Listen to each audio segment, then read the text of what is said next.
श्री सच्चिदानंद सद्गुरु साईनाथ महाराज की जय। सद्गुरु श्री साईनाथुनि शरद बाबू जी की जय।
श्री सच्चिदानंद सद्गुरु साईनाथ महाराज की जय।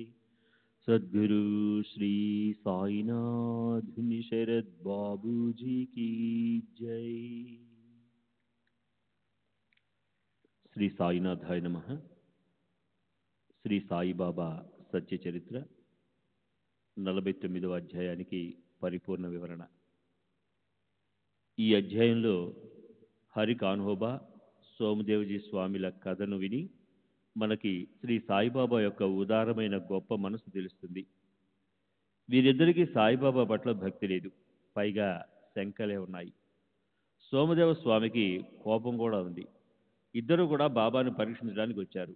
కానీ బాబా ఉదారమైన మనసుతో వారికి చమత్కారాన్ని చూపి వాళ్ళని తమ వాళ్ళుగా చేసుకున్నారు. వాళ్ళని యోగ్యమైన మార్గంలో తీసుకొచ్చారు. బాబా దర్శనానికి ఎవరు ఏ కోరిక పెట్టుకొచ్చినా సరే సాయిబాబా వాళ్ళ మనసులో తమ పట్ల శ్రద్ధ కలిగించి సన్మార్గంలోకి తీసుకొచ్చి వారికి శ్రేయస్సుని కలిగించేవారు.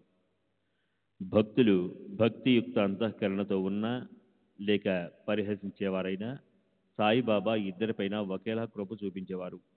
ఒకళ్ళను దూరంగా నెట్టడం, మరొకరిని దగ్గర చేయడం అనేది ఆ కరుణామయి జననికి తెలియవు. ఇప్పుడు ఈ అధ్యాయం చివర నానాసాహెబ్ చందోర్కర్ మేలి ముసుగులోని స్త్రీ యొక్క అందమైన ముఖాన్ని చూసి మోహితుడవడం గురించిన చిన్న కథను చూడండి. విషయభోగాలనేవి ఎంత ఘాతుకమైనవో శ్రీ సాయి సచ్చరితలో అడుగడుగునా చెప్పబడ్డాయి. శ్రీకృష్ణ భగవాన్ కూడా ప్రతికూలంగా ఉండే గాలి నీటిలో పడవని పెడదారికి లాక్కెళ్ళినట్లు, అదేవిధంగా ఇంద్రియాలు విషయాల వెంటబడితే వాటిని అనుసరించిపోయే మనసు ఆ మానవుల వివేకాన్ని లాక్కెళుతుంది అని గీతలో చెప్పారు.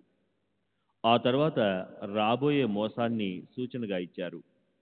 ధ్యాయతో విషయాన్ పుంసః సంఘస్తేషు పజాయతే సంగాత్ సంధ్యాయతే కామః కామాత్ క్రోధో విజాయతే క్రోధాత్ భవతి సమ్మోహః సమ్మోహాత్ స్మృతి విభ్రమః స్మృతి భ్రంశాత్ బుద్ధినాశాత్ ప్రణశ్యతి. మానవులు శబ్దాది విషయాలను చిందించడం వల్ల ఆ విషయాల పట్ల ఆసక్తి ఉత్పన్నమవుతుంది. అలాంటి ఆసక్తితో దాని యందు వారికి కోరిక ఉదయిస్తుంది. కోరిక వల్ల క్రోధం ఉత్పన్నమవుతుంది. క్రోధం వల్ల అవివేకం వలన మరపు వల్ల బుద్ధినాశము క్రమంగా సంభవిస్తాయి.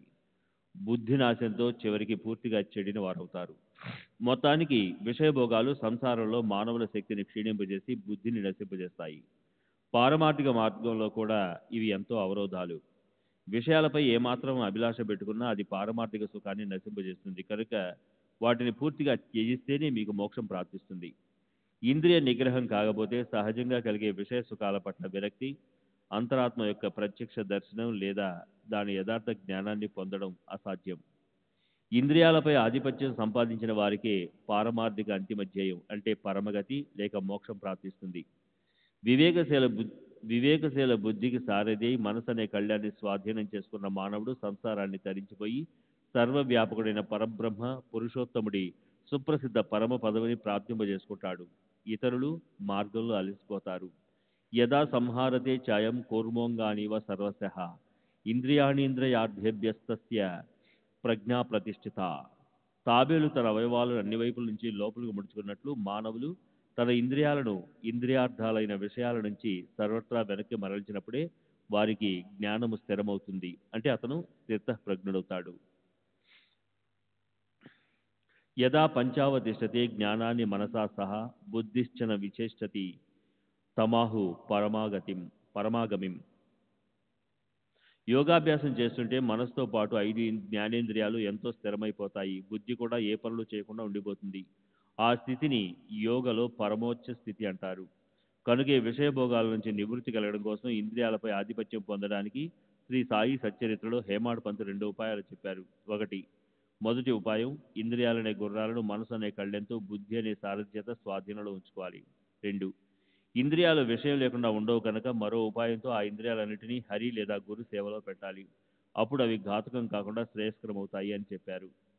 అంతఃకరణలో హరి చింతన, గురు చింతన చేయాలి. చెవులతో వారి చరిత్రను వినాలి. మనసుతో వారి నిరంతరం ధ్యానించాలి. నాలుకతో హరినామ స్మరణ చేయాలి. పాదాలతో హరి గురువుల గ్రామానికి వెళ్ళాలి. నాసికతో వారి నిర్మాల్యాలను వాసన చూడాలి. చేతులతో వారి పాదాలకు నమస్కరించాలి. కళ్ళతో వారి దర్శనం చేసుకోవాలి. కానీ సాయిబాబా వీటికంటే 2 సులభము అమోఘమైన ఉపాయాలను ఎంత సహజంగా అర్థమయ్యేలా చెప్పారో చూడండి. మొదటి ఉపాయం 24వ అధ్యాయంలో వరుసగా 46వ, 55-57వ హేమాడ్ పంత్ శనగల విషయంలో హాస్య ధోరణిలో చెప్పారు బాబా. అందులో విషయాలను సేవనం చేస్తున్నప్పుడు అది ఏదైనా సరే దానిలో ఇతరులను ఎవరినైనా భాగస్వాములు చేయాలి. ఉదాహరణకి స్వయంగా ఏదైనా తింటున్నప్పుడు దగ్గరలో ఎవరైనా ఉంటే వాళ్ళకు మొదట ఇచ్చి అప్పుడు మనం తినాలి. అప్పుడు స్వార్థం లేదా ఆ విషయంలోని కోరిక అస్తమిస్తుంది. ఎవరు దగ్గరలో లేకపోతే సాయిబాబాను స్మరించి మొదట దాన్ని ఆయనకు సమర్పించాలి. అప్పుడు సేవింపరాని విషయాల నుంచి మనసు విముఖమవుతుంది. 2, ఎంతో మహత్తుగల వాస్తవికమైన ఉపాయం ఈ అధ్యాయంలోనే నానాసాహెబ్ చందోర్కర్ దొంగ చూపును పట్టుకుని బాబా చెప్పారు. అదేమిటంటే బనతా బనేల్. ప్రయత్నం చేస్తే ఇంద్రియాలు నెమ్మదిగా స్వాధీనంలోకి వస్తాయి. మనసు మీద ఆధిపత్యం పొందడానికి శ్రీకృష్ణ భగవానుడు అర్జునుడికి గీతలో ఇదే చెప్పారు. అసంశయం మహాబాహో మనోనిగ్రహం చలం అభ్యాసేన తు కౌంతేయ వైరాగ్యేణ చ గృహ్యతే. ఓ మహాబాహు, నిజంగా ఈ మనసు చంచలమైనది. దాన్ని స్వాధీనం చేసుకోవడం కూడా ఎంతో కష్టమే. ఇందులో సందేహం లేనే లేదు. కానీ ఓ కుంతీపుత్ర, అభ్యాసంతోనూ వైరాగ్యంతోనూ దాన్ని నిగ్రహించవచ్చు. కానీ ఇంద్రియాలపై విశ్వాసం పెట్టకుండా సదా సావధానులుగా ఉండాలి. లేకపోతే అవి ఏ క్షణంలోనైనా ఒక్కసారిగా పైకి లేస్తాయి. ముఖ్యంగా విషయాలను సేవనం చేస్తుంటే మనసులో పాప దృష్టిని లేదా చెడు వాసనలను రానియకూడదు. బ్రహ్మదేవుడు సృష్టించిన అందమైన మనోహరమైన వస్తువులను చూడడంలో ఈశ్వర కృపతో దైవవశాత్తు లభించిన విషయభోగాలను శుద్ధ మనసుతో దానిలో ఆసక్తి లేకుండా అనుభవించడంలో సందేహం పెట్టుకోకూడదు. రాగ రాగద్వేష వియుక్తైస్తు విషయానింద్రియైశ్చరన్ ఆత్మైవైశ్వర్యే ఆత్మ ప్రసాదమధిగచ్చతి.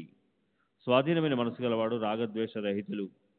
తనకు ఆధీనంలో ఉన్నవి అయిన ఇంద్రియాలతో అన్నపానాది విషయాల్లో లీనమై ఉండి కూడా అంటే విషయభోగాలు అనుభవించుతున్న వాడైన మనో నిర్మలత్వాన్ని అంటే మనశ్శాంతిని పొందుతున్నాడు. అంటే అర్థం ఈ అధ్యాయంలో గోశాలోని స్త్రీలకున్న అందమైన ముఖం గురించిన ఈ కేవల 37 గోవిలతో ఉన్న చిన్న కథ సాయి ఉపదేశానికి ఒక ఉత్తమ ఉదాహరణ. ఎంతో కష్టము ఉపయోగకరము అయిన తత్వాన్ని ఎంతో సహజంగా నవ్వుతూ వినోదంగా చెప్పారు బాబా. శ్రీ సచ్చిదానంద సద్గురు సాయినాథ్ మహారాజ్ కీ జై.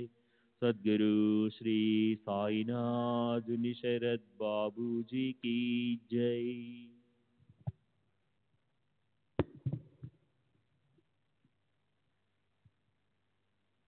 50వ అధ్యాయము అజ్ఞాన నిరసనము. అజ్ఞానం అంటే అవిద్య, మాయ లేదా బ్రహ్మాత్మక జ్ఞానాన్ని పోగొట్టడం. శ్రీ గణేశునికి నమస్కారము. శ్రీ సరస్వతీదేవికి నమస్కారము. శ్రీ గురు మహారాజ్కి నమస్కారము. శ్రీ కులదేవతకి నమస్కారము. శ్రీ సీతా శ్రీరామచంద్రులకి నమస్కారము. శ్రీ సద్గురు సాయినాథునికి నమస్కారము.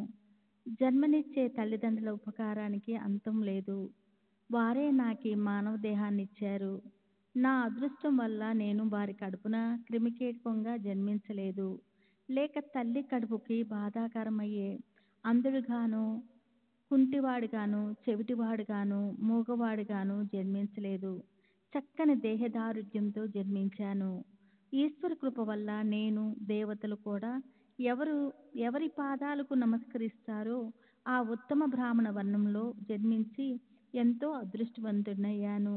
జన్మలను తీసుకుంటున్నప్పుడు కోట్లాది మంది తల్లిదండ్రులు అవుతారు. కానీ ఈ జనన మరణాల నుంచి తప్పించగల తల్లిదండ్రులు లభించడం ఎంతో కష్టం. జన్మనిచ్చేవారు కూడా తండ్రి. రెండవ తండ్రి బడుగు చేసేవారు. మూడవ వారు ఆహారం పెట్టి పోషించేవారు. నాలుగో వారు భయాల నుంచి, కష్టాల కొలిమి నుంచి తప్పించే తండ్రి. జగత్తులో వీరంతా ఒకేలాంటి మహత్త కలవారు. అయితే కారుణ్యమృత సాగరులైన సద్గురువు తప్ప నిజమైన తల్లిదండ్రులుండరు. ఆయన అద్భుతమైన చాతుర్యాన్ని చూడండి. తల్లి గర్భాశయంలో వీర్యాన్ని నుంచి యోని మార్గంలో జన్మనిచ్చేవారు లౌకికంగా తండ్రి. కానీ సద్గురువు అలౌకికమైన తండ్రి. నీచ యోని మార్గం లేకుండా, అణువంతైన వీర్యాన్ని వెచ్చించకుండా ఆయన తన పుత్రుడికి జన్మనిచ్చి అతనిపై పూర్తిగా అనుగ్రహ రసధారలను వర్షిస్తారు. ఆ జనన మరణాలను తప్పించేవారు అత్యంత దయామయులు. జ్ఞానాన్ని ప్రకటింపచేసేవారు. వేదాల్లోని నిగూఢమైన సత్యాన్ని, జ్ఞానాన్ని అర్థమయ్యేలా చెప్పేవారు. సర్వవ్యాపకులు అయిన గురుశ్రేష్ఠులకి నమస్కారము. సంసారం అనే సర్వప్రతామరాశికి రసమయ కాంతులు వెదజల్లే సూర్యుడా, ఆత్మానుభవం పొందిన మహాత్ములకు తలమానికమైన వాడా, భక్తుల చిత్త చకోరాల పాలిట శరత్పూర్ణిమలా ప్రసరించే చంద్రుడా, సాక్షాత్తు కల్పవృక్షమే అయిన ఓ గురువర్య, మీకు నా నమస్కారము. గురు మహారాజు మహిమ అపరిమితము. దాన్ని వర్ణిస్తుంటే వాక్కుకుండే అభిమానం కరిగిపోతుంది. గురుచరణారవిందాల్లో తలవాల్చి మూగవాడిలా మౌనంగా కూర్చోవటమే మంచిది. గత జన్మలో ఎంతో తపస్సు చేసి ఉంటేనే కానీ ఈ జన్మలో మూడు తాపాలను నాశనం చేసే మహాత్ముల దర్శనం ఎవరికి కూడా లభించదు. పరమార్థాన్ని, మోక్షాన్ని లేదా తమ శ్రేయస్సును పొందాలన్న కోరిక ఉన్నవారు మహాత్ముల ఆధీనంలో ఉండాలి. అప్పుడు వారికి అనుమాత్రమైన అల్పత్వం కలగదు. సత్పురుషుల సాంగత్యం ధన్యము. వాళ్ళ మహిమను ఎంతని వర్ణించను. దానివల్లే సద్భక్తులకు వివేకము, వైరాగ్యము, పరమశాంతి లభిస్తాయి. మహాత్ముల మహిమ, సత్సంగ మహత్యము శ్రీ సాయి సచ్చరిత్రలో ఇంతకు ముందు అనేక చోట్ల వర్ణించబడింది. శ్రీ సాయిబాబా మూర్తి భవించిన శుద్ధ చైతన్యము. అవ్యక్తంలో ఉండే ఆయన స్వయంగా వ్యక్తమైనారు. విషయాల్లో చిక్కుకోని ఆయన స్థితిని నిశ్చితంగా చక్కగా ఎవరు వర్ణించగలరు? భావిక భక్తులకు, ప్రేమాళ శ్రోతలకు ఆయన మాత్రమే కృపావంతులు. తమ చరిత్రను ప్రేమతో రసభరితంగా స్వయంగా ఆయనే చెప్పారు. ఈ చరిత్ర ఆయన దేవాలయమే. జీవన లతాంతాలను విరబూయించే ఆయన హస్తం మన తలల మీద పడగానే అహంకారం చూర్ణమైపోతుంది. సోహం అనే జపాన్ని మనసు గర్జిస్తుంది. దృష్టికి అగుపడేదంతా ఆనందమయంగా భాషిస్తుంది. పామరునైన నాకు ఆయన కీర్తిని వర్ణించగల శక్తి ఎక్కడిది? ఆయన స్వయంగా భక్తులపై పరవళ్ళు త్రొక్కే ప్రేమ జలపాతాల వల్లే కృపావంతులై ఈ గ్రంథాన్ని ప్రకటన చేశారు. ఆ సాయి చరణాలకు నేను సాష్టాంగపడతాను. శ్రోతలకు అభివందనం చేస్తాను. సాధు సత్పురుషులకు నమస్కరిస్తాను. అందరినీ ప్రేమపూర్వకంగా ఆలింగనం చేసుకుంటాను. శ్రీ సాయిబాబా సహజలీలతో సంపూర్ణంగా నీతి కథలను చెప్తుండేవారు. ఆయనకు సదా సర్వతా శాంతియే ఓ అలంకారంగా ఉండేది. శ్రేష్ఠులైన సత్పురుషులు కూడా ఆయన్ని ధ్యానిస్తుండేవారు. ఆయన్ని సూర్యుడితో పోల్చలేము. ఎందుకంటే సూర్యుడు అస్తమిస్తాడు. చంద్రుడితో పోల్దామంటే చంద్రుడు క్షయమవుతాడు. సాయి మహారాజు మాత్రం సదా సంపూర్ణంగా ఉంటారు. ఆయన చరణాలకు హేమట్ పంతు వినమ్రంగా ఈ కథను శ్రద్ధగా ప్రేమగా వినమని ప్రేమతో శ్రోతలకు విన్నపం చేస్తున్నాడు. భూమిని బాగా దున్ని అందులో గింజలు నాటినా కృప అనే మేఘాలు అంటే మీరు వినూత్న చైతన్య ధారలు వర్షించకపోతే పంట పండుతుందా?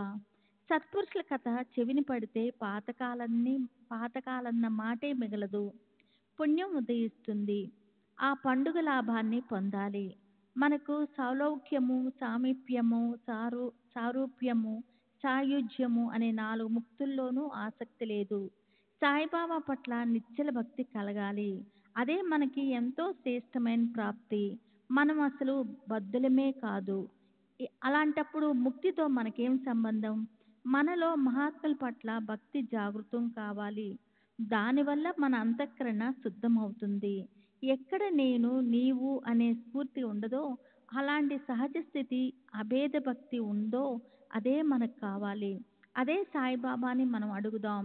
ఈ గ్రంథాన్ని పఠించడానికి చేతిలో తీసుకున్నప్పుడు పాఠ్యము, పఠనము, పాఠకుడు వీటి ఏకాత్మ స్థితిని చూడాలి.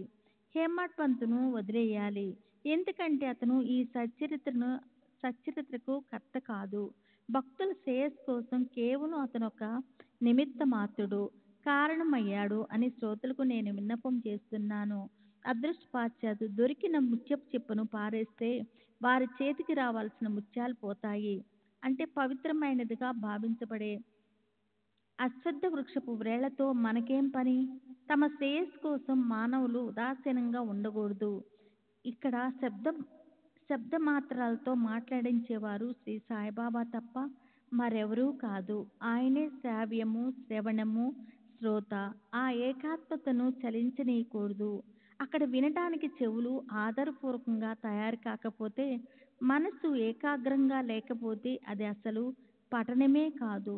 మరి అక్కడ శబ్దాలను ఎవరు గుర్తుపడతారు? ఈ కథను వింటున్నప్పుడు అహంకారం ఉండకూడదు. శ్రోతలు తాము స్వయంగా సాయి రూపులే అన్న భావనను హృదయంలో పెట్టుకోవాలి. అఖండంగా ఏకాత్మను పెట్టుకోవాలి. అప్పుడే ఈ శ్రవణానికి సార్థకత కలుగుతుంది. అప్పుడే నీటి మీది అలలు నీటిలో కరిగిపోయినట్లు అలా ఇంద్రియాల ప్రవృత్తి పూర్తిగా నిశ్చయంగా సాయి రూపంగా అయిపోతుంది. అలాగే జ్ఞానులకి పారమార్థిక ఉపదేశము, వినోదం అంటే ఇష్టపడే వారికి వినోద జన్మ ఆనందము, కావ్యరసాన్ని గ్రహించే వారికి ఈ గ్రంథంలో సర్వతా వేర్వేరు ఛందోబద్ధ కావ్యరచనలు ఆనందంగా లభిస్తుంది.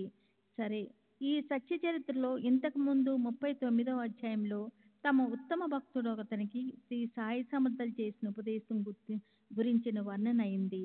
ఆ భక్తుడు బాబా దగ్గర ఉన్నప్పుడు ఆ ఆ రోజు అతను భగవద్గీత 4వ అధ్యాయాన్ని మొదటి నుంచి చదువుతున్నాడు. ఒక ప్రక్క చేతులతో బాబా పాదాలు నొక్కుతున్నాడు, మరోవైపు నోటితో మెల్లమెల్లగా శ్లోకాలు చదువుతున్నాడు. అలా చదువుతున్నప్పుడు 33వ శ్లోకం ముగిసి 34వ శ్లోకం చదవసాగాడు. ఏకాగ్ర చిత్తము పరిమిత లేని పారవస్యంతో తనలో తాను గొనుక్కుంటున్నాడు. అది జనులకు అర్థం కాకపోతే ఏమవుతుంది? 34వ శ్లోకం చదువుతున్నప్పుడు సాయిబాబాకి ఇప్పుడిక్కడ తమ ఉత్తమ భక్తులపై అనుగ్రహం వర్షించి అతనికి సన్మార్గం చూపించాలని అనిపించింది. ఆ భక్తుడి పేరు నానాసాహెబ్. అతనితో బాబా ఇలా అన్నారు: ఏమిట్రా నానా నీలో నువ్వు గొనుక్కుంటున్నావు? స్పష్టంగా నోటితో ఎందుకనవు? ఇందాక నుంచి చూస్తున్నా నోట్లో ఏదో గొనుక్కుంటున్నావు, కానీ శబ్దం మాత్రం బయటికి రావటం లేదు. అదేమన్నా రహస్యమా? దానికప్పుడు నానాసాహెబ్ స్పష్టంగా, నేను గీత చదువుతున్నాను, వేరే వాళ్ళకి ఇబ్బందిని కలగకూడదని నోట్లో చదువుకుంటున్నాను అన్నాడు. దానికి శ్రీ సాయి, సరే అది వేరే వాళ్ళ విషయము, నా కోసం స్పష్టంగా గట్టిగా చెప్పు. నువ్వు చదివేది నీకేమైనా అర్థమవుతుందో లేదో నన్ను ఒక్కసారి చూడని. అప్పుడు నానాసాహెబ్ నమస్కరించి తద్విద్ది ప్రణిపాతేన అన్న శ్లోకాన్ని గట్టిగా చదివి వినిపించాడు. అది విన్న బాబాకి తృప్తి కలిగింది. తర్వాత ఆ శ్లోకానికి అర్థం అడిగినప్పుడు నానాసాహెబ్ పూర్వ ఆచార్యులు చెప్పిన అర్థాన్ని యథావిధిగా చెప్పాడు. బాబా తల ఊపి మళ్ళీ ప్రశ్నించారిలా: నానా, ఉపదేశించి తే జ్ఞానం అన్న 3వ చరణం చూసి మననం చెయ్యి. శ్రీ సచిదానంద సద్గురు సాయినాథ్ మహారాజ్ కీ జై. సద్గురు శ్రీ సాయినాథుని శరణ్ బాబూజీ కీ జై.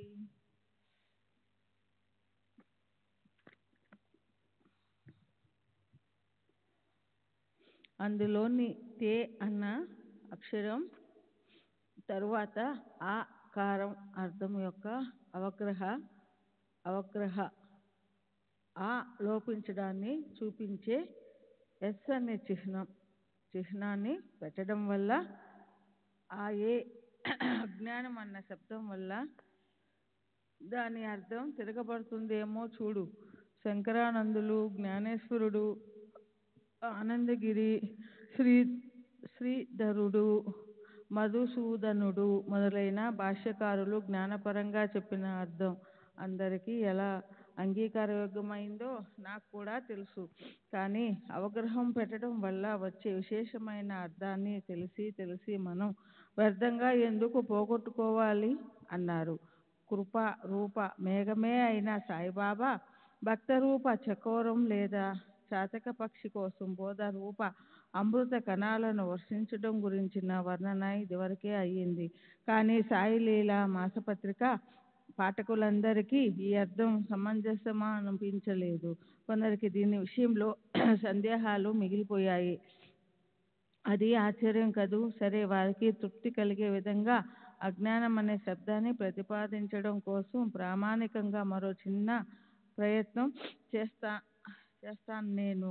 బాబాకి సంస్కృత భాష పరిజ్ఞానం ఎక్కడిది అని కొందరికి సందేహం కూడా కలగొచ్చు. కానీ అలా సందేహించడానికి అసలు కారణం వేరే ఏదో అయి ఉండాలి. ఎందుకంటే మహాత్ములకు తెలియనిదంటూ ఏమీ ఉండదు. ఏకేన జ్ఞానేన సర్వం హి విజ్ఞతం భవతి అన్న శృతి వాక్యాన్ని ఎవరు అంగీకరించరు? సాయిబాబాకు అన్ని విషయాల గురించి ప్రత్యక్ష జ్ఞానం ఉండేది. అరచేతిలో ఉన్న ఉసిరికాయ కనిపించినట్లు అలా సంపూర్ణ విశ్వం ఎవరికి కనిపిస్తుందో, ఎవరి వల్ల సూర్యుడే ప్రకాశిస్తాడో ఆ మహాత్ములకి తెలియనిదంటూ ఏముంటుంది? అలాంటి జ్ఞానమున్న వారికి అజ్ఞానం ఎక్కడ మిగిలి ఉంటుంది? వారికి అన్ని విద్యలు, 4 వేదాలు, 6 వేదాంగాలు, ధర్మశాస్త్రము, మీమాంస, తర్కము లేదా న్యాయము, పురాణాలు అవగతమవుతాయి. మరి అక్కడ సంస్కృత భాష గొప్ప గొప్పేమిటి? సరే, ఈ సాయిలీల మాసపత్రిక పాఠకులు కొందరిలా అంటారు: నానాసాహెబ్ అవిశ్వనీయుడు. అది తన తలలో పుట్టిన ఆలోచనలోంచి తీసిన ఆకారంగా అజ్ఞానాన్ని చూపించే అవగ్రహమే. అతనే ఈ అవగ్రహానికి సంబంధించిన అజ్ఞాన ప్రకరణను మోసపూరితంగా రచించాడు. అనవసరంగా తన జ్ఞానాన్ని ప్రదర్శించడానికి నిరర్ధక వాదాన్ని లేవదీశాడు. మూలంలో లేనటువంటి అవగ్రహాన్ని కల్పించి జ్ఞానం అనే శబ్దానికి జగత్తులో అజ్ఞానం అనే మాటను అతను లేవదీశాడు. గీతకు ఎక్కడ లేని అలాంటి చెడు అర్థాన్ని అతను ఆపాదిస్తున్నాడు. కానీ వస్తుస్థితిని చూస్తే, మనసులో సూక్ష్మంగా చక్కగా ఆలోచిస్తే శ్రీ సాయిలీల మాసపత్రికలో 39వ అధ్యాయం నివేదనలో ఎలాంటి విపరీత అర్థమూ లేదు. ఎవరెలా అనుకున్నా నానాసాహెబ్ ప్రామాణికమైన కాకపోయినా అతను చెప్పిన విషయాన్ని ఉట్టి పుణ్యానికి వ్యర్థమని అనకూడదు. పాఠకులు నానాసాహెబ్ దోషాలను వదిలేయాలి.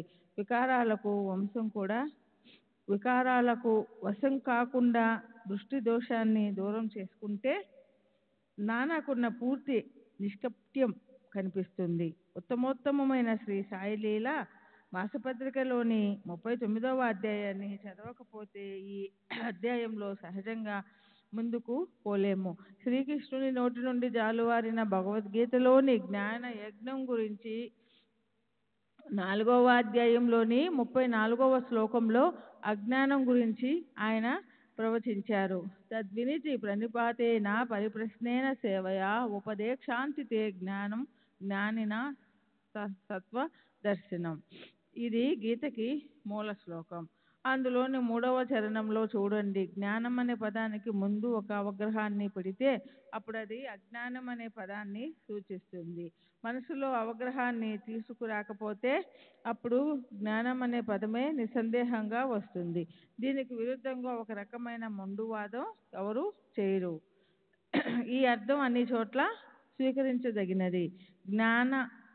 జ్ఞానదేవ తు కైవల్యం, జ్ఞానం వల్లే మోక్షం ప్రాప్తిస్తుంది అన్న శృతివాక్యాన్ని అందరూ అంగీకరిస్తారు. అయినప్పటికీ తత్వజ్ఞానులు జ్ఞానాన్నే ఉపదేశించాలన్న బంధన ఆవశ్యకత లేదు. నేను కేవలం సాక్షిభూతమైన ఆత్మనే ఉన్నాను. నిర్మలము శుద్ధము అయి ఉన్న నేను సర్వాన్ని తెలుసుకోగలవాడిని. నేను సదా ముక్తుణ్ణి. ప్రాణులన్నిటా ఉండే శుద్ధ చైతన్యాన్ని నేనే. ఎన్నటికీ మరుపు అనేది లేకపోవడం వల్ల అద్వైత ఆనందంతో పూర్ణుడిగా ఉన్నాను. కానీ నేను అజ్ఞానిని కాదు. అజ్ఞానంతో కూడిన పనిని కూడా నేను కాను. అయమాత్మ బ్రహ్మ. ఈ ఆత్మ బ్రహ్మ అన్న అధర్వణ వేదానికి చెందిన ఈ మహావాక్యంలోని ఆత్మను నేనే అయి ఉన్నాను. ప్రజ్ఞాన ఆనందం. జ్ఞానం అంటేనే ఆనందం అన్న ఋగ్వేదంలోని మహావాక్యపు నిధిని నేను అయి ఉన్నాను అని తెలుసుకోవాలి. అహం బ్రహ్మస్మి, నేను బ్రహ్మను అన్న రుజుర్వేద మహావాక్యం యొక్క శాశ్వత స్మరణ అంటేనే ఈ విద్య. నేను పాపిని, అభాగ్యుణ్ణి, దైవహీనుణ్ణి అన్న భావన కలగడమే అదే అవిద్య. ఈ రెండు అనాది పురాతనము అయిన మాయ యొక్క శక్తులు. ఒకదానితో జీవుడికి బద్ధత ఉంటుంది, రెండవ దానితో బంధ ముక్తత లభిస్తుంది. నామ రూపాలనే భ్రమ అంతా మాయకి చెందిన భ్రాంతే. ఈ మాయను వర్ణించడం చాలా కష్టం.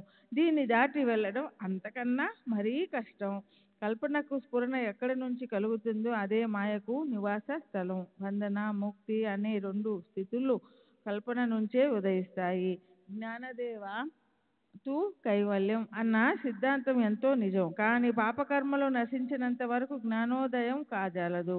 శుద్ధ జ్ఞానం కలిగిన వాళ్ళ ఇచ్ఛలు ఆపేక్షలు పారిపోతాయి. వారికి మాయాబంధనం ఉండదు. వికారాలకు కూడా అక్కడ స్థానం ఉండదు. సుఖ దేవుడి లాంటి పరమ జ్ఞానికి కూడా సంశయాలతో నష్టం కలిగింది. సంశయాల వల్ల అజ్ఞానం ప్రకటమవుతుంది. గురువు లేకపోతే అది దూరం కాదు. జ్ఞానంలో సంశయం దూరితే జ్ఞానిని కూడా అభిమానం మింగుతుంది. పాలతో నిండిన గిన్నెలో పులిసిన గంజి ఒక్క చుక్క పడ్డా అది విరిగిపోయి పాలన్నీ పాడైపోతాయి. కనుక అజ్ఞానాన్ని మొదట తెలుసుకోవాలి. దాన్ని నిరసన చేయడంతో మనసు శుద్ధమవుతుంది. అలా అవగానే ఆత్యంతిక జ్ఞానం ప్రకటమై అభేద సమాధి లభిస్తుంది. ఎవరి ధ్యానం సదా ద్రవ్యం పట్ల వైభవాల పట్ల ఉంటుందో, ఎవరి మనసు విషయ సేవనంతో అసంతృప్తిగా ఉంటుందో, ఎవరికి తన భార్య పిల్లల గురించి అఖండ చింతన ఉంటుందో వాళ్ళ జ్ఞానం అజ్ఞానమేనని తెలుసుకోవాలి. అలా ధనంతో భార్య పుత్రులతో మోహింపబడ్డ మానవులు జ్ఞానులైనప్పటికీ వాళ్ళు తమ హితాన్ని తెలుసుకోలేరు. కనుక మానవులు భక్తిహీనులుగా ఉన్నంత వరకు వాళ్ళ జ్ఞానం అజ్ఞానంతో బడిందని తెలుసుకోవాలి. ఈ జీవించి ఉన్న ప్రాణికోటి అజ్ఞానంతో చుట్టబడి ఉంది. ఈ అజ్ఞానం నుంచి ముక్తులై జ్ఞానులుగా అయి జ్ఞానానికి అతీతంగా అవడమే నిశ్చయంగా బ్రహ్మరూపులు అవడం. అజ్ఞానం పోతే జ్ఞానం ప్రకటమవుతుంది. క్షమా హృదయం ఉన్నవారే జ్ఞానులు. దేహాభిమానం కరిగిపోనంత వరకు వాళ్ళు ప్రకృతికి ఆధీనులుగా ఉంటారు. రాముడు, కృష్ణుడు మొదలైన అవతార పురుషులు సనాదికులైన శ్రేష్ఠ జ్ఞానులు. వాళ్ళ ఆజ్ఞకు ప్రకృతి అంటే మాయ దాసి, కానీ ఇతరులను ఆమె భ్రమింపజేస్తుంది. సర్వ ప్రాణుల హృదయాలలో ఈశ్వరుడు ఉన్నప్పటికీ వారికెవ్వరికీ కూడా తమ ఈ స్థితి గురించి తెలియదు. అలా ఈ మాయా కల్పనకు అందరినీ ఆవరణ బుద్ధిని కప్పేసే శక్తి అయి ఉంది. నేనే కర్తను, నేనే భోక్తను అన్న మిథ్యాభిమానాన్ని వదలకపోతే, ఆ హృదయస్థుడిని శరణు అనకపోతే మనకు ముక్తి లభించదు. నిత్యానిత్య వస్తువులను వివేచించాలి. శ్రవణ మనన నిధి ధ్యాసలను చేయాలి. సమధమాదులనే 6 సముదాయాన్ని సంపాదించాలి. అప్పుడే అజ్ఞానం నశిస్తుంది. ఈ జగత్తు నా నుంచి పూర్తిగా వేరు. నేను పరిమితి కలవాడిని,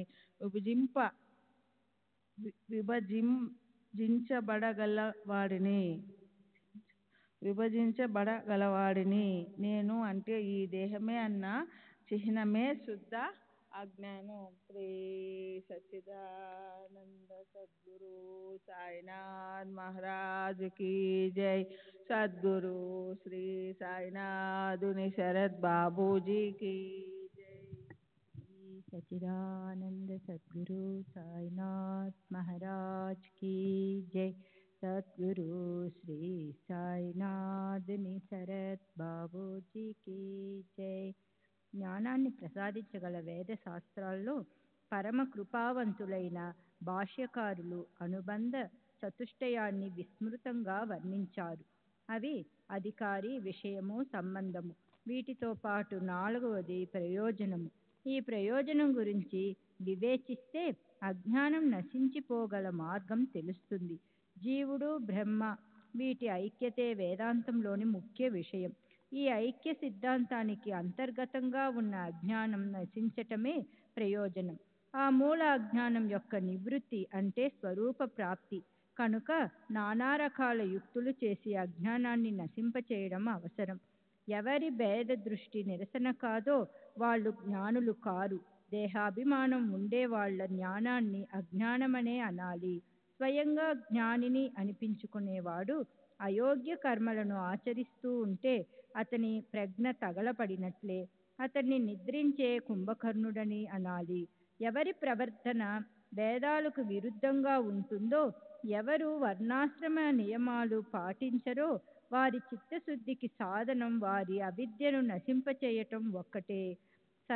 సత్వరజస్తమో గుణాలు శబ్ద, స్పర్శ, రూప, రస, గ్రంథాలనే విషయ వికారాలతో జననేంద్రియాలు, నాలుకతో బ్రహ్మదేవుడు మొదలైన వాళ్ళంతా మోసపోయారు. జగత్తులోని సమస్త జంగమ ప్రాణులు అనాది కాలం నుండి అవిద్య మాయలతో చుట్టబడి ఉన్నాయి. రాహ ద్వేషాది వికారాలతో మోహింపబడి అజ్ఞానంతో ఆచ్ఛాదింపబడుతూ ఉన్నాయి. ఈ జీవులు అవిద్యతో బంధింపబడి ఉన్నాయి. వాటి శుద్ధ రూపం ప్రకటం కావాలంటే అవిద్య, కామము, కర్మలు మొదలైన బంధనాలన్నీ తెగిపోవాలి. పాలతో నిండిపోయిన ఆవు స్తన్యాన్ని అక్కడే గోమారు గట్టిగా పట్టుకుని ఉంటుంది. కానీ దానికి రక్తమంటేనే ఇష్టం ఉండటం వల్ల పాలను లెక్క చేయదు. చూడండి, కప్ప, భ్రమరం ఈ రెంటికి కమలమే నివాస స్థలం.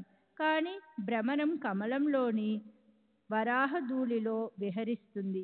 కప్ప మాత్రం కమలం క్రింద బురదనే తింటుంది. జ్ఞాననిధి ఎదురుగా కనిపించినప్పటికీ మూర్ఖులు అజ్ఞానం వైపే ఆకర్షింపబడతారు. మూర్ఖులకి అజ్ఞానమే జ్ఞానం అనిపిస్తుంది. వారి ముందు జ్ఞానాన్ని పఠించినా దానివల్ల ప్రయోజనం ఏమీ ఉండదు. అవిద్య నిర్మూలించబడితే బ్రహ్మజ్ఞానం తనంతట తానే ప్రకటమవుతుంది. కనుకే అవిద్యను మొదటే ప్రతిపాదించటం అవసరం. బ్రహ్మజ్ఞానం లాంటి పవిత్రమైనది ఈ ముల్లోకాల్లో మరొకటి ఏదీ లేదు. దానికే ఉపదేశించబడగల మహత్యం ఉంది. అది లేకపోతే ఈ జీవితం వ్యర్థం. బుద్ధి మొదలైన వాటి ప్రయత్నాలకు బ్రహ్మయే విషయమైతే ఏదో ఒక్క ఇంద్రియమైన బ్రహ్మను కనిపింపచేసి ఉండేది. బుద్ధి గృహ్యమతీంద్రియం, ఇంద్రియాలకు అతీతం, కానీ బుద్ధికి గ్రాహ్యం. ఈ వాక్యాన్ని చూడండి. స్మృతి అనగా గీత బ్రహ్మను బుద్ధితో తెలుసుకోగలమని అరచి చెప్పిన శృతికి, వేదాలకు అది అంగీకారం కాదు. బుద్ధి మొదలైన వాటికి ఒకవేళ అభావం అంటే అసలు లేకపోవటం అయితే అది తెలుసుకోవలసినదే ఉండదు. అప్పుడు బ్రహ్మ యొక్క అస్తిత్వ భావాన్ని అంగీకరించటానికి చోటే మిగిలి ఉండదు. చూడండి, ఇంద్రియాలతో తెలుసుకోగల దానికే అస్తిత్వం ఉంటుంది, ఇతరాలకు ఉండదు అని అనటం అన్ని చోట్ల ప్రసిద్ధం. కానీ అలా అంటే అప్పుడు బ్రహ్మ అసలే లేదు అన్న అర్థం వస్తుంది. దానివల్ల అంతా అనర్థమే అవుతుంది. ఎంతో లోతైన విచారపూర్వక దృష్టితో చేసిన సాంప్రదాయక అర్థాన్ని బట్టి బుద్ధి నిరంతరం ఉండే సద్వస్తువు. అది నశించిపోయినప్పటికీ అది అక్కడ అస్తిత్వపు అనుభవ రూపంతో ఉంటుంది. నిస్సందేహంగా ఆత్మ విశ్వానికి మూలం. కనుక ఏ వస్తువు లయమైనట్లు కనిపించినప్పటికీ దాని అస్తిత్వం సదా ఉంటుంది. కుండను రాయితో పగలకొట్టినప్పుడు ఆ ఆకారం నశించిపోయి కుండ పెంకులు మిగిలిపోతాయి. కుండ ఆకారం నశించినప్పటికీ కుండ పెంకులు శాశ్వతంగా ఉండిపోతాయి. కుండ యొక్క కార్యం నశించిపోయినప్పటికీ కుండ అస్తిత్వం నశించదు.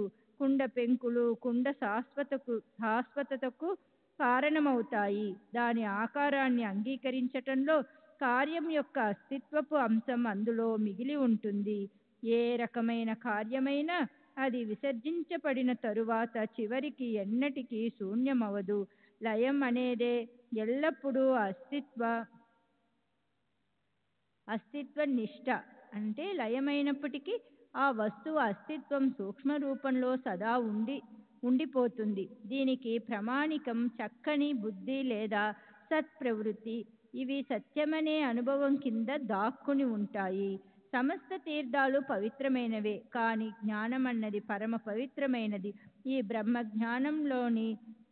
బ్రహ్మజ్ఞానం లేని భజనలు పూజలు అన్నీ వ్యర్థం. అవిద్యతో మలినమైన చిత్తాన్ని శుద్ధి చేయటం అనేది ఈశ్వర భక్తి లేకుండా కలుగదు. భక్తి లేకుండా జ్ఞానం కలుగదు. కనుక ముందు అజ్ఞానాన్ని తెలుసుకోవాలి.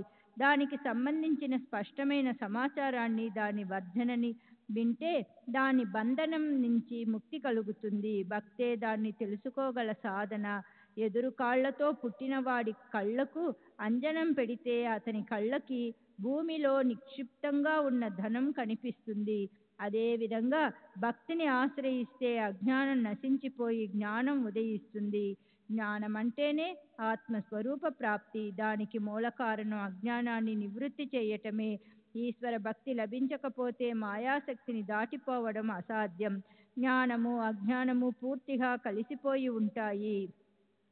ఎసరు నీటిలో ఉడకపెట్టడానికి రాళ్లను ఏరి పారేసి కేవలం బియ్యాన్నే తీసుకున్నట్లు అన్ని చోట్ల అన్ని ప్రాణుల్లోనూ ఈశ్వరుడే ఉన్నాడన్న భావనతో జ్ఞానయజ్ఞం మొదలైన ఉపాసనలు చేసి విశ్వతోముఖుడైన శ్రీకృష్ణుణ్ణి చూసేవాళ్ళు జ్ఞానం కోసం అజ్ఞానాన్ని దగ్ధం చేసేస్తారు. ఇప్పుడు ఈ జ్ఞానయజ్ఞం యొక్క స్వరూపాన్ని గమనించండి. అహం బ్రహ్మస్మి అన్నదే ఇందులోని బలిపీఠం అయి ఉంది. పంచమహాభూతాలు ఇందులోని యజ్ఞ మండపం. జీవ శివుల్లోని భేదమే పశుబలి. 5 ఇంద్రియాలు 5 ప్రాణాలు ఇవే యజ్ఞోపచార సామాగ్రి. మనసు బుద్ధి అనే కుండంలో జ్ఞానాగ్ని అంటించబడుతుంది. జీవుడు యజ్ఞం చేసే యజమాని. అతను అజ్ఞానమనే నీతిని ఆహుతిగా ఇస్తాడు. దానివల్ల ఆత్మానంద రసంలో నిమగ్నమైన ఆ జీవుడికి యజ్ఞమైన తరువాత చేసే అవభృత స్నానం అవుతుంది. అంటే తాత్పర్యం, అజ్ఞానమనే నేయి లేకుండా జ్ఞానమనే అగ్ని ఎన్నటికీ అంటుకోదు. జీవ శివుల భేదాన్ని దగ్ధం చేస్తే గాని వారి ఏకాత్మతా జ్ఞానం ప్రకటం కాదు. స్వచ్ఛమైన అద్దం దుమ్ముతో కప్పబడినట్లు, అగ్ని కెరట ప్రకాశం పొగతో వ్యాపించబడినట్లు, అలాగే కామ క్రోధాలచే స్వాధీనం కాబడ్డ జ్ఞానం అజ్ఞానంతో ఆచ్ఛాదింపబడుతుంది. శ్రీ సచ్చిదానంద సద్గురు సాయినాథ్ మహారాజ్ కీ జై. సద్గురు శ్రీ సాయినాథుని శరత్ బాబూజీ కీ జై.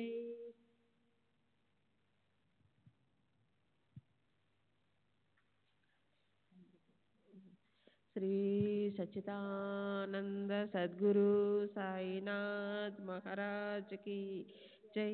సద్గురు శ్రీ సాయినాథుని శరత్ బాబూజీకి జై. చంద్రబింబాన్ని రాహువు మింగినట్లు, నాచు నీటిని కప్పేసినట్లు, అలాగే స్వయం ప్రకాశమైన జ్ఞానాన్ని ఈ మాయ ఆచ్ఛాదిస్తుంది. గొప్ప గొప్ప జ్ఞానులు బుద్ధి భ్రష్టు పట్టి వాళ్ళు అధోగతి పాలవుతారు. ఉపాయం తెలిసినప్పటికీ దాని నుంచి తప్పించుకోలేరు. ఇష్టం వచ్చినట్లు ప్రవర్తిస్తారు. వానప్రస్థం స్వీకరించిన వారు మళ్ళీ గృహస్థాశ్రమం వైపు తిరుగుతారు. చేయరాని పనులు అవశ్యం చేస్తారు. అధికంగా అసహించుకోవలసిన వస్తువునే ఇష్టమైనది అంటూ స్వీకరిస్తారు. ప్రయత్నపూర్వకంగా పాపాలను తొలగించుకున్న వారై దైవయోగంతో పాపాలు చేయటానికి ప్రవృత్తమవుతారు. అలాంటి స్థితినే మానాలి. జ్ఞానమంటే ఇదేనా? గొప్ప జ్ఞానులై ఉండి పాపపు నీడను కూడా సహించరాని వారై ఉన్నప్పటికీ వారు కూడా దీపాన్ని చూసి మోసపోయిన మిడతలాగా తాము చేసే పనుల్లో మంచి చెడులను తెలుసుకోవటాన్ని విస్మరిస్తారు. పాపం చేయటం అజ్ఞానమని వాళ్లకు పూర్తిగా తెలుసు. కానీ కామవాసన వారిని అందుకు ఉద్రిక్తం చేయగా ఆ జ్ఞానాన్ని వాళ్ళు లెక్క చేయరు. ఇదంతా కర్మల సముదాయం అంటే కామం యొక్క పని. కామం అన్ని అనార్థాలకు మూల కారణం. కామమే క్రోధంగా రూపాంతరం చెందుతుంది. కామానికి ఏదైనా అవరోధం కలిగితే దానివల్లే ఆ కామం క్రోధంగా అవుతుంది. అదే అడుగడుగునా మోక్షానికి అవరోధంగా పరిణమిస్తుంది. జ్ఞానానికి అడ్డొచ్చే వృత్తి ఇదే. జీవుడికి కామక్రోధాల బాధ పట్టుకుని ఉంటుంది. ఇవి జ్ఞానభక్తిలో బ్రహ్మస్వరూపం వద్ద సదా నివసిస్తాయి. అవి నీరు లేకుండానే ముంచేస్తాయి. అగ్ని లేకుండానే దగ్ధం చేస్తాయి. శాస్త్రాలు లేకుండానే చంపుతాయి. త్రాడు లేకుండానే బంధిస్తాయి. వాటి ముందు జ్ఞానులు కూడా నిలబడలేరు. జ్ఞానులకు కూడా పందెం కట్టి అవి పరాభవిస్తాయి. వాటికి మహాప్రళయం సృష్టించగల సామర్థ్యం ఉంది. అవి ప్రాణులను దొంగచాటుగా మింగేస్తాయి. చందన వృక్ష మూలంలో కాలసర్పం చుట్టుకుని ఉన్నట్లు కామ క్రోధాలనే ప్రేగు జ్ఞానమనే గర్భాన్ని బయట నుంచి చుట్టేసి ఉంటుంది. ఇంద్రియాలు, బుద్ధి, మనసు ఇవే కామవాసనలకు నివాస స్థానాలు. దానివల్లే జీవుడి జ్ఞానం కప్పబడిపోతుంది. ఆ జీవుడిని ఇది మోహింప చేస్తుంది. ఒకవేళ నీవు చందనాన్ని కోరుకుంటే ఆ సర్పాన్ని నశింపచేయాలి. కామ క్రోధాల ఆచ్ఛాదన తొలగించి జ్ఞాననిధిని పొందాలి. సర్పాన్ని నాశనం చేయకపోతే పాతిపెట్టిన ధనం లభిస్తుందా? దుష్ట సర్పాన్ని నశింప చేయకపోతే ఎవరికైనా చందనం లభిస్తుందా? అలాగే పరబ్రహ్మ ఆత్మజ్ఞానం లభించాలంటే మాయతెరను దూరంగా తొలగించటమొక్కటే సాధన. కనుక మొదట ఇంద్రియాలను స్వాధీనం చేసుకోవాలి. అప్పుడు కామక్రోధాలు నశించిపోతాయి. జీవుడు కామక్రోధాల ఆధీనంలో ఉంటాడు. జ్ఞానానికి అజ్ఞానం ఆచ్ఛాదనంగా ఉంటుంది. శ్రీ సచ్చిదానంద సద్గురు సాయినాథ్ మహారాజ్ కీ జై. సద్గురు శ్రీ సాయినాథుని శరత్ బాబూజీకి జై. श्री सच्चिदानंद सद्गुरु साईनाथ महाराज की जय. सद्गुरु श्री సాయినాథుని శరత్ బాబూజీ की जय. దేహం కన్నా ఇంద్రియాలు సూక్ష్మంగా ఉంటాయి. దానికన్నా మనసు అత్యంత సూక్ష్మం. మనసు కంటే బుద్ధి మరింత సూక్ష్మంగా ఉంటుంది. బుద్ధి కన్నా పరమాత్మ అన్నింటా సూక్ష్మంగా ఉంటాడు. సాంసారిక ధర్మాలకు అతీతంగా ఉండే అన్నింటిలోకి పరమసత్యమైన అత్యంత హితకారకుడు పరమాత్మే. ఆయనే అమృతమయమైన సత్స్వరూపం. శుద్ధ బుద్ధ నిత్య ముక్తత ఇవే అభేద స్థితిలో ఉండే ఆయన తత్వం. ఆయనే పరమానందంలో ఉత్పన్నమైన అంతర్యామి. చైతన్య పంచీకరణ. పంచమహాభూతాలంటే పృథ్వీ, నీరు, తేజస్సు, వాయువు, ఆకాశము. వీటిని ఒక్కొక్క దాన్ని 5 భాగాలుగా చేసి ఆ 25 భాగాలను ఓ ఖచ్చితమైన ప్రమాణంలో కలపడం అనేదే మాయా రూప దర్శనం. అది తెలుసుకోవడం ఆధ్యారూపం. సత్యబ్రహ్మకి మిథ్య జగత్తుని ఆరోపించడం అపవాదం. ఈ ఆరోపణ పూర్తిగా మిథ్య అని తెలుసుకోవడం ఈ ఒక్కటే సాధనం. పంచీకరణ అయ్యి కలవని అలాంటి సూక్ష్మ పంచమహాభూతాలు భూతాల పంచీకరణ అయ్యిందంటే వాటికి స్థూలత ప్రాప్తిస్తుంది. వాటిని పంచతన్మాత్రలు అంటారు. వాటి పని ప్రాణము, ఇంద్రియాలు, మనసు, బుద్ధులను ఆత్మ అనే సూక్ష్మ శరీరానికి తీసుకురావటం. పంచీకృత పంచమహాభూతాల నుంచి విరాట్ పురుషుడు ఉదయిస్తాడు. ఈ విశ్వమంతా వ్యాపించిన ఈ ఆత్మస్వరూపాన్ని జ్ఞానులు విరాట్ పురుషుడని అంటారు. స్థూల సూక్ష్మ శరీరాలకు కారణం కేవలం స్వరూపంలోని అజ్ఞానమే. ఆ కనిపించే అవ్యక్త శరీరం అంటే ఆత్మ యొక్క కారణ శరీరం. చైతన్యాన్ని ప్రతిబింపజేసే కారణ శరీరం కేవలం అజ్ఞానం వల్లే ఉత్పన్నమవుతుంది. దానికే అవ్యాకృత లేదా అవ్యక్తం అనే పేరుంది. ఆత్మ అజ్ఞానానికి ఇదే కారణం. ఇది అవయవరహితంగా ఉండొచ్చు, అవయవాలతో కూడా ఉండొచ్చు, లేదా రెండూ లేకపోవచ్చు. బ్రహ్మ ఆత్మల ఐక్యతకు చెందిన జ్ఞానం కలిగితే ఈ దేహం నశిస్తుంది. స్వస్వరూపంలో ఉండడానికే మోక్షం అనే పేరుంది. ఇది కాక మోక్షం అంటూ వేరే ఏదీ లేదు. స్వస్వరూపంలో ఉండటమే మోక్షం. ఓవి 144, 153. కేవలం బ్రహ్మ ఆత్మల ఏకత్వం గురించిన జ్ఞానం కలిగితే ఆ జ్ఞానం నిరసింపబడుతుంది. కనుక ఆ జ్ఞానాన్ని తెలుసుకోవాలంటే దాన్ని గురించి వర్ణించడం అవసరం.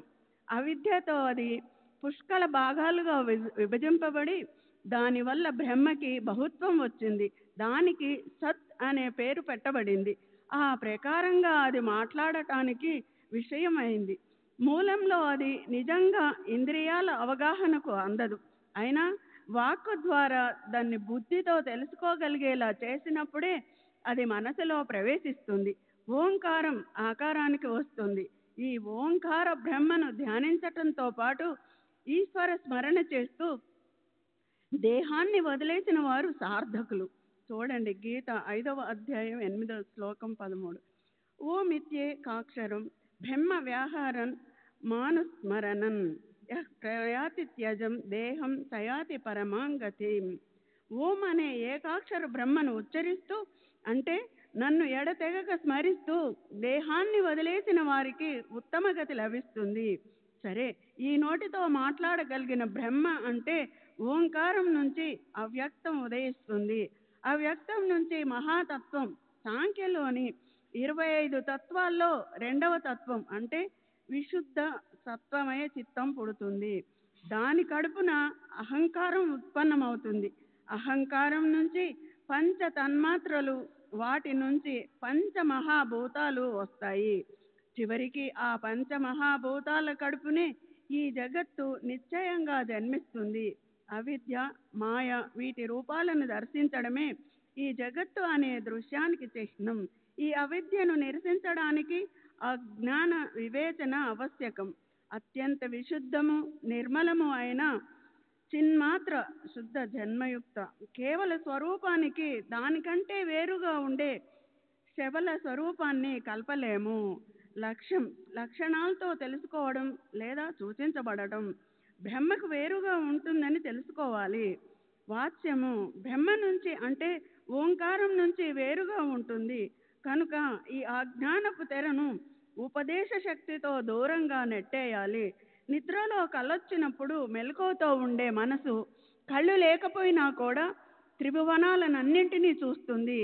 దీనికి అంతటికీ కారణం అవిద్య. నిజానికి వస్తువేవే ఒకటి, కానీ అది మరొకలా కనిపిస్తుంది.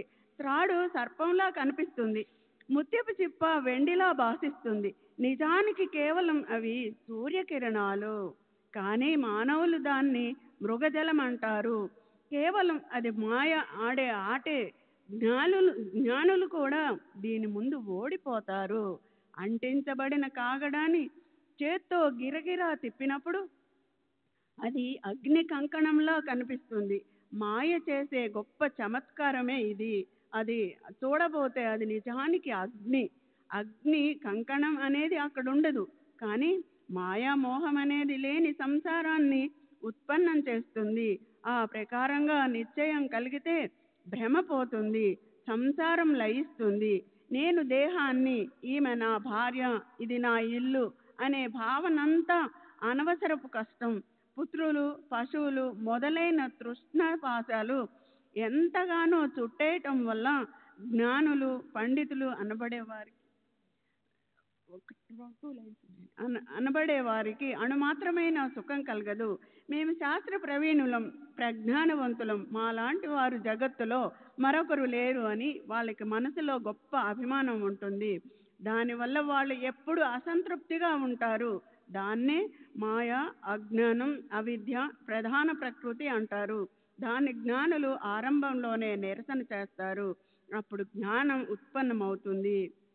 శ్రీ సచ్చిదానంద సద్గురు సాయినాథ్ మహారాజ్ की जय. सद्गुरु श्री साईनाथ शरद बाबू जी की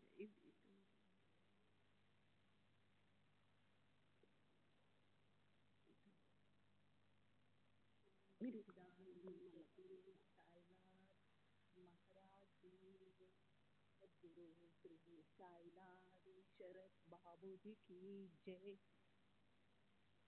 జ్ఞానమైతే స్వయంగానే వ్యక్తమవుతుంది, అది ఉపదేశించబడదు. అజ్ఞానము నశిస్తే జ్ఞానము తనంత తానే గొప్పగా ప్రకటమవుతుంది. తేజోపుంజులు వెదజల్లే ఒకానొక రత్నము చెత్తకుప్ప అడుగున ఉంటుంది. సంవత్సరాలు గతించిపోతే ఆ తరువాత దాని గుర్తు కూడా మాసిపోతుంది. కర్మ ధర్మ సంయోగముతో అది ఎప్పుడైనా చేతికి లభిస్తే కాంతి దీపికలు గుబాలించే దాని తేజస్సంతా రాళ్లతో మట్టితో కలవటం వల్ల కోల్పోయినట్లు కనిపిస్తుంది.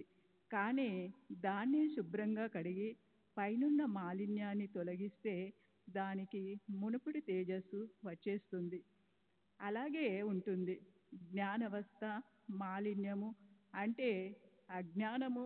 ఆ అజ్ఞానముతోనే జ్ఞానము కప్పబడి ఉంటుంది. మాలిన్యాన్ని కడిగేస్తే రత్నము సహజముగా మెరుస్తుంది. నిత్య వస్తువు వివేకము పాపకర్మలను నశింపచేసి సత్వశుద్ధిని ప్రాప్తింప చేయగలదిగా ఉంటుంది. అదే జ్ఞానాన్ని ఉత్పన్నము చేయగలది. ఈ జగత్తు అంటే మాయ బజారు. అక్కడ నకిలీ వస్తువులుంటాయి. దాన్ని నిజమనుకునే కొనుగోలుదారులు ఎందరో ఉంటారు. దానివల్ల నకిలీ వస్తువులను ఏరి పక్కన పెట్టడంలో గొప్ప వాళ్ళ బుద్ధి అలసిపోయింది. దేనివల్ల మోసం జరుగుతుందో ఆ చిమ్మాని చక్కగా తెలుసుకోవాలి. అందుకే అది తెలిసిన వాళ్ళను లేదా జ్ఞానులను వెంట తీసుకెళ్ళాలి. నకిలీ వస్తువు నిజమైన వస్తువులా కనిపించినా దాన్ని చూడగానే వారికి నిజము తెలుస్తుంది. అజ్ఞానము నశిస్తుంది.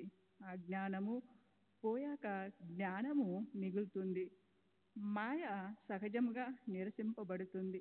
మిగిలిన జ్ఞానం అంటేనే సద్వస్తువు అని తెలుసుకోవాలి. ఎదురుగా కనిపించే వస్తువుకి సాక్ష్యము అక్కరలేదు.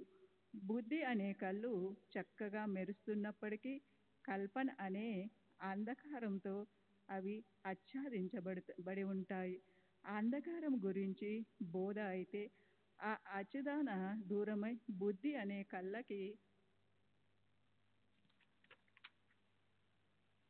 మిగిలిన జ్ఞానమంతా స్పష్టంగా కనిపిస్తుంది. నిజానికి దారిలో ఏదో ఒక దండ పడి ఉంటుంది. కానీ అది సంధ్యాకాలపు మసక చీకటి అవడం వలన దృష్టికి పాములా కనిపిస్తుంది. దానికి కారణము అజ్ఞానమనే తెర. జేబులో ఉన్న గుప్త దీపాన్ని తీసి వెలిగిస్తే అజ్ఞానము నశిస్తుంది. దండ అసలు స్వరూపము ప్రకటమవుతుంది. దాని సర్పం అనే గుణము తనంత తానే నశిస్తుంది. అప్పుడు అజ్ఞాన దోషాన్ని పోగొట్టడానికి ఉపదేశం ఒక్కటే ఉపాయము. అందుకే జ్ఞానులు తమ శరీరాన్ని క్షీణింపచేసి అజ్ఞానం అంటే ఏమిటో దాన్నే ఉపదేశిస్తారు. సంసారంలో ఉంటున్నప్పుడు ప్రారబ్ధవశాన ఆయా సందర్భాల్లో అనుభవించడానికి వచ్చిన భోగాలు అజ్ఞానంతో జరిగే కర్మల వల్లనే వశిస్తాయి. వీటిని మొదట్లోనే తెలుసుకోవాలి. సత్యము జ్ఞానమనంతము, బ్రహ్మము జ్ఞానమే సత్యము. బ్రహ్మ అంటే అనంతము అంటే శాశ్వతుడు. అవిద్య మాయ అనేది పూర్తిగా భ్రమ. అది నశించిపోయినప్పుడే బ్రహ్మాత్మక జ్ఞానము దూరమవుతుంది. శ్రీ సచ్చిదానంద సద్గురు సాయినాథ్ మహారాజ్ కీ జై. సద్గురు శ్రీ సాయినాథుని శరత్ బాబూజీ కీ జై. ఇక్కడ దేహాభిమానంతో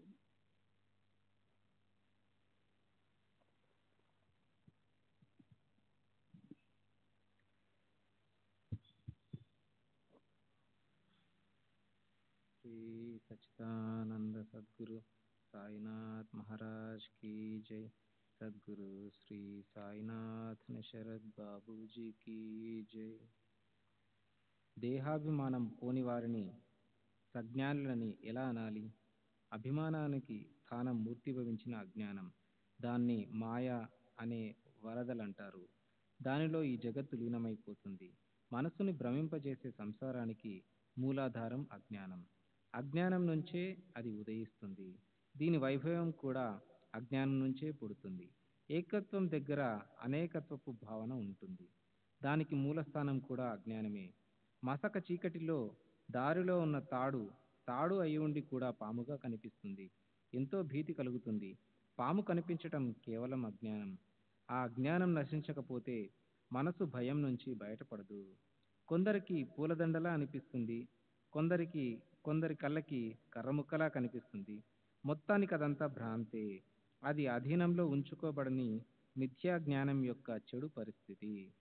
వేద శాస్త్ర వచనాలను అనుసరించి ఆస్తిక్య బుద్ధిని పెట్టుకునేవారే బ్రహ్మజ్ఞానానికి అధికారులు. జన్మాంతర నాస్తికులు దానికి అధికారులు కావటం అసాధ్యం. విరుద్ధ దృష్టితో చూసే జనులకు చరాచర విశ్వం, విశ్వాత్మ అంటే విశ్వరూపి పరమేశ్వరుడి రూపంతో కనిపించదు. విశ్వరూపంతో కనిపిస్తుంది. అది వాళ్ళ అపార్థం వల్లనే. వారి జనన మరణ పరిభ్రమణ సమాప్తి కాదు. వారికి బ్రహ్మతత్వం దుర్గమం. అది అధికారులకు ఎంతో సులభం. ఇక్కడ ప్రవచనం వల్ల ప్రయోజనం ఉండదు. లేక అనేక వేదాలపై అధికారం, లేక అనేక గ్రంథాల అర్థాన్ని ఔపాసన పట్టగల బుద్ధి, లేక అనేక గ్రంథాలను పఠించడం, బహుశ్రుత అంటే అనేక విషయాలను వినటం కూడా పనికిరావు. శబ్దాల వల్ల శాబ్దిక జ్ఞానం కలుగుతుంది. కానీ దానివల్ల నిజమైన వస్తువు బ్రహ్మజ్ఞానం గురించిన జ్ఞానం కలుగుతుందా? బుద్ధికి నిత్యానిత్యాల్లోని భేదం తెలుసుకోవడానికి ఉత్తమ శక్తి ఉంటుంది. కానీ వస్తువు వాళ్ళకి స్వాధీనం కాదు. షడ్ దర్శనాలు అలసిపోయాయి. ఇప్పటికీ వాదిస్తూనే ఉండిపోయాయి. అయినా ఆత్మ వస్తువు తన స్థానంలోనే ఉండిపోయింది. అది శబ్దాల్లో ఎన్నటికీ చిక్కుకొని ఉండదు. గొప్ప శబ్ద పండితులు అయినప్పటికీ సద్వస్తువు అనే సూర్యుడి ముందు వాళ్ళు మినుగురు పురుగులవుతారు. ఒకసారి వస్తువు అంటే బ్రహ్మ ప్రాప్తిస్తే శబ్దజాలం కరిగిపోతుంది. జగత్తులో చీకటి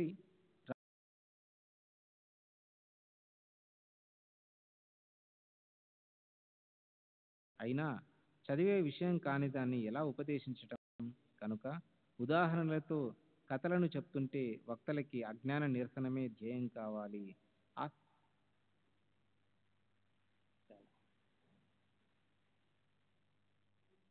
శ్రీ సచ్చిదానంద సద్గురు సాయినాథ్ మహారాజ్ కీ జై. సద్గురు శ్రీ సాయినాథ్ శరత్ బాబూజీ కీ జై.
श्री सच्चिदानंद सद्गुरु साईनाथ महाराज की जय. सद्गुरु श्री साईनाथ शरद बाबूजी की जय. साई रहम नजर करना, बच्चों का पालन करना. साई रहम नजर करना, बच्चों का पालन करना. जाना तुमने जगत पसार, सब ही झूठ जमाना. जाना तुमने जगत पसार, सब ही झूठ जमाना. साई रहम नजर करना, बच्चों का पालन करना. साई रहम नजर करना, बच्चों का पालन करना. मैं अंधा हूँ बंदा आपका, मुझसे पद दिखलाना. मैं अंधा हूँ बंदा आपका, मुझसे पद दिखलाना. साई रहम नजर करना, बच्चों का पालन करना. साई रहम नजर करना, बच्चों का पालन करना. दास गणों कहे अब क्या बोलूं, थक गई मेरी रसना. दास गणों कहे अब क्या बोलूं, थक गई मेरी रसना. साई रहम नजर करना, बच्चों का पालन करना. साई रहम नजर करना, बच्चों का पालन करना. रहमो नजर करो अब मोरे साई, तुम बिना नहीं मुझे माँ बाप बाई।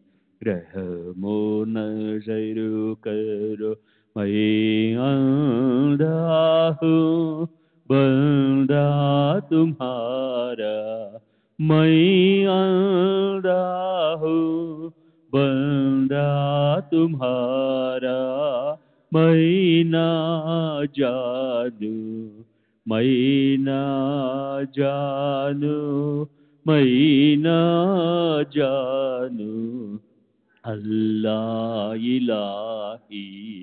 रहमो नजर करो रहमो नजर करो अब मोरे साई, तुम बिना नहीं मुझे माँ बाप बाई।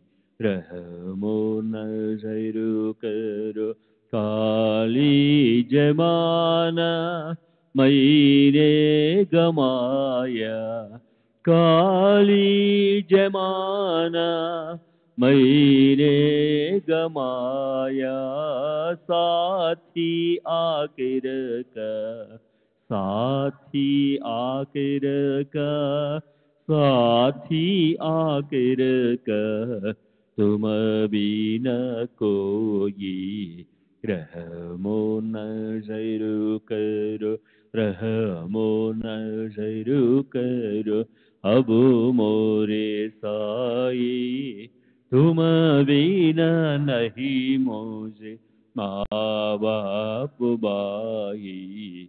रहमो नजर करो अपने मस्जिद का झाड़ू गड़ो है, अपने मस्जिद का झाड़ू गड़ो है, मालिक हमारे मालिक हमारे मालिक हमारे, तुम बाबा साई। रहमो नजर करो रहमो नजर करो अब मोरे साई, तुम बिना नहीं मुझे माँ बाप बाई। रहमो नजर करो। श्री सच्चिदानंद सद्गुरु साईनाथ महाराज की जय। सद्गुरु श्री साईनाथ निशरद बाबू जी की जय।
श्री सच्चिदानंद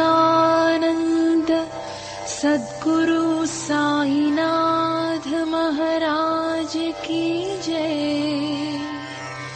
सद्गुरु श्री साईनाथुनि शरद बाबू जी की जय।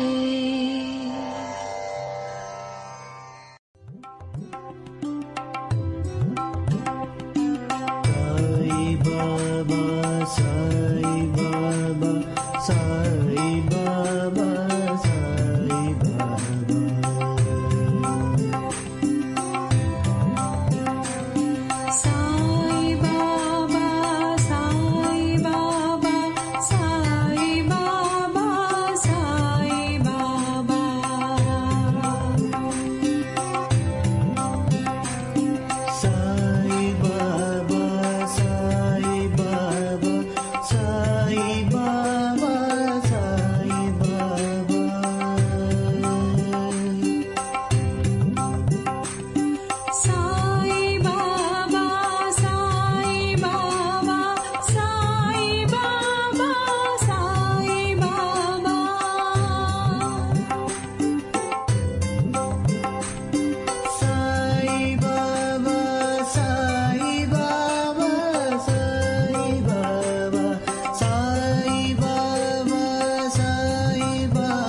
Sai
Baba, Sai Baba.